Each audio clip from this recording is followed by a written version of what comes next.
Akin na hong nabigyan ng pangalan yung anak ni Carla. At dahil hindi muna pwede magtrabaho si Carla, si Kalo naman ho ay amin na ho siyang tinetrain. Sa hindi ho inaasahan, aksidente hong nasakal si Kalo. Kaya dali-dali ho kaming tinanggal yung tali para makahinga ng maayos si Kalo. Nagluto din ho ako ng aming pananghalian na inihaw na manok.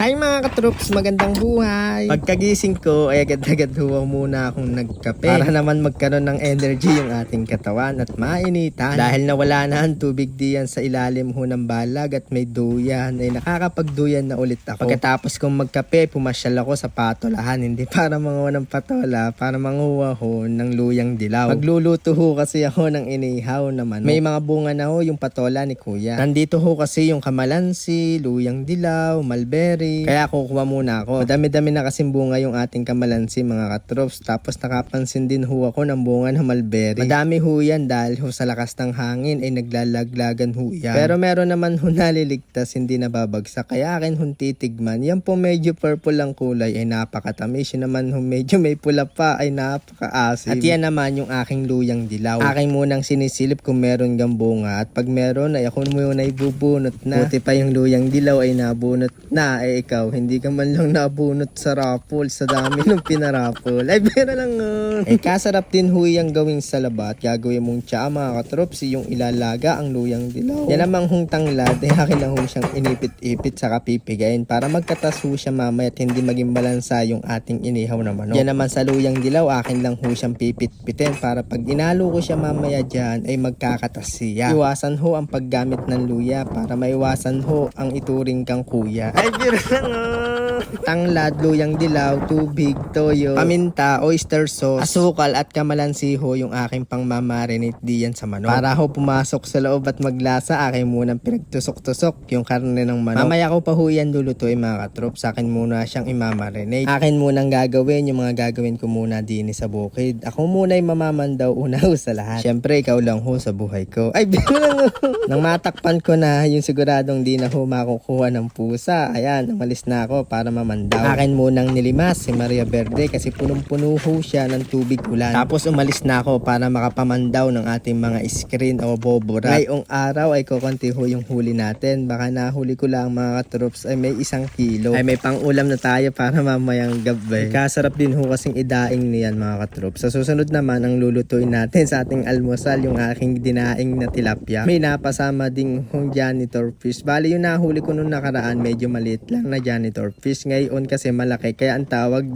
ay floor manager fish. Ay syempre biro lang din ho yun. Pagdating ko ng kubo ay si Itay ay naggagawa na ho ng pantusok or pambutas ng ilong ng kalabaw. Ang ginagamit po namin ng pambutas yung hong kawayan, yun hong walang butas ay napakatigas ho kasi ngayon hindi mababalik ho pag iyon tinusok sa ilong. Dahil nanganak na si Carla ay mapapaaga ho ang pagbubutas ng ilong ni Kalo. At dahil bagong anak si Carla ay hindi natin siya pwedeng gamiting pang araro. Ay mabibinat ho kasi pagka ginamit natin siya sa pagtatrabaho. Kaya papahinga muna si Carla. Kaya si Kalo muna yung atin tuturuan pansamantala. Pag nagbubutas ng ilong ng kalabaw ay kakapain mo muna yung malambot na parte ng ilong. At pag nakapa mo na, kailangan mo nang ibaon yung ginawa mong pambutas. Mabilisan sa pagbaon para hindi ho masyado mahirapan yung ating kalabaw. Buti na lang ay si Kalo ay hindi naglikot maigi kaya ang bilis pong nabutasan. Tatanggalin natin yung ginamit natin pambutas para paltan ho iyan ng lubid. Hindi yan kami nahirapan sa paglalagay ng lubid kaya ang ginawa namin ay hindi na namin ginawitan ng kawan. Amin na lang hong pinatilos yung dulo ng lubid para mailusot maigi at bubunutin na lang ho ng plies. Hindi namin napapansin yung palang lubid na nakakabit doon sa kanyang ulo ay napupunta na pala sa leeg. Ay hindi na pala siya makahinga kaya ayun ay nakalabas na yung kanyang leeg kaya dali-dali kami magtanggal ng lubid. Akin na sanang tatagayin yung lubid ay kaso lang baka kami tamaan. Kaya dali-dali na lang ho namin kinalas yung lubid para naman makahinga na ho si Kalo. Talagang kabado ka 40 diyan. Matanggal na ang lubid diyan sa may leeg. Okay na ho si Kalo mga katrops at nakakahinga na ho siya na maayos. Nang mabutasan na ho ng ilong para hindi maging mailap si Kalo ay akin ho siyang hihimas-himasin para maging mabait pa din si Kalo. Kaya pala natin binubutasan ng ilong ng mga kalabaw para mapasunod siya natin kung saan direction natin siya gusto papuntahin. Dahil nasa kaliwa yung kanyang tali yung sa butas ng ilong. Pag ho pinitik nyo yan ay pupunta siya sa kanan. Pag hinatak nyo naman ay pupunta naman siya sa kaliwa. Para hindi rin ho siya maging matigas ang ulo. Pag wala ho kasing butas ang kanyang ilong ay hindi mo iya mapapasunod. Delikado kasi kayang-kaya kanyang kalad ka rin. Mahirap na, baka maghabulan kayo ng malayo. Okay lang sana kung ikaw yung aking habulin. Biro lang Nang mabutasan si Kalo, ayan, pinasyalan ko na ho si Baby Kalabaw. At ang aking palang ipapangalan dyan mga katrops ay Kaloy. Meron na tayong Carla, Kalo at saka ho si Kaloy, ang ating bagong Baby Kalabaw. Para maging maamo po yung ating mga kalabaw, lagi lang ho natin siyang bibisitahin at tuwing ating bibisitahin, lagi natin siyang hihimasin. Lagi din ho natin siyang tatawagin sa kanyang pangalan para masanay siya sa pangalan na yon. Yan pala si Kalo mga katrops, ang unang training niya. Sa unang sakay ni Itay ay talagang hindi mapakali si Kalo. Ganyan talaga pag ang kalabaw ay bago pa lang nasa sakyan, bago pa lang tinuturuan. Ang pakiramdam kasi nila dyan mga katrops ay nakikiliti sila. Pero mga ilang araw lang yan tuturuan, mga 3 to 4 days ay sanay na yan mga katrops. Pero sa unang sabit niyan sa araro ay talagang medyo may kabilisan pa rin ang paglalakad niyan. Hindi po yung iras ay hindi natutuwid sa sobrang bilis. Si Carla ganiyan din ang aming ginawa nung amin siyang tinuturuan nung 2022. Pero ang pagkakaiba lang nila, si Carla kasi nung napapunta sa amin ay 3